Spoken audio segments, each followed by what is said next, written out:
Šola, problemi, ocene in testi, droga drugim, meni so pesmi, ena me ima rada, druga me sovraži. Tole je lanski zmagovalni rap skupine O3 natečaja Klakla Klasika revije Pil.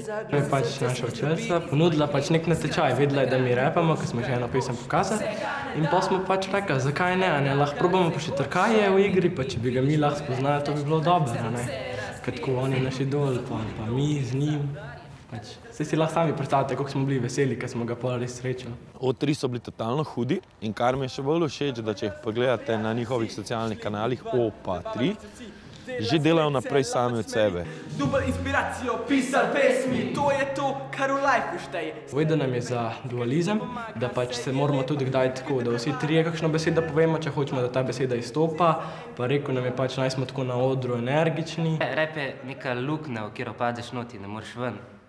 To je postane način življenja. In če je rap tudi vaš način življenja, si pri pisanju lahko pomagate s knjigo Klakla Klasika in priloženim CD-jem. Vsi, ki vas interesira poezija ali pa vas zanima rap, naredite kakšno interpretacijo pesmi, lahko zarepate, lahko odrecitirate, zaplešete, naredite neko likovno umetnost iz tega, skočite na mizo v razredu in vaši učiteljici je, in da vas sošolc zraven snima. Napiši torej svojo rap pesem, izbira tematike pa je pa vsem tvoja. No in tega pravila se lahko držiš tudi v okviru natečaja Ljubljanskega festivala kulturno-umetnostne vzgoje Bobri. Navdih pa je knjiga Ti si čist normalen. V žiriji, ki bo prebrala vso poslano poezijo in reperske pesmi, bo tudi Jaws. Pričakujem predvsem inovativnost, rime, da so ritem, važenje, mi temu rečemo flow, se pravi tok besed in pa sporočilo.